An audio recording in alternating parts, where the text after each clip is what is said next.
Before we dive in, make sure you're protected online with NordVPN. Links in the description below. Whether you're modeling designs or transferring CAD files, keep your work and data secure.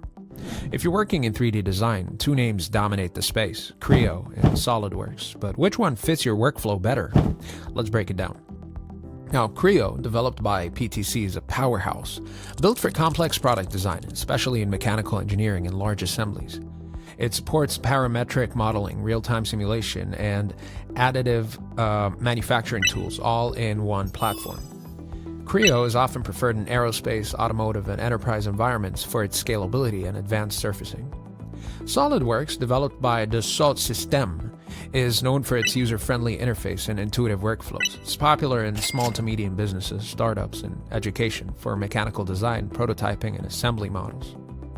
SolidWorks excels in fast iteration, motion analysis, and integration with other Dassault tools like 3D Experience. Here's the short version. Creo is better for heavy-duty enterprise-level projects with deep simulation and CAD/CAM integrations. SolidWorks is easier to learn, faster to use for smaller teams, and better suited for everyday product design. Creo leans engineering. SolidWorks leans design efficiency. If you need scalability and high-end simulation, I'd say definitely go Creo. If speed and accessibility and collaborative prototyping matter most, SolidWorks might be your move.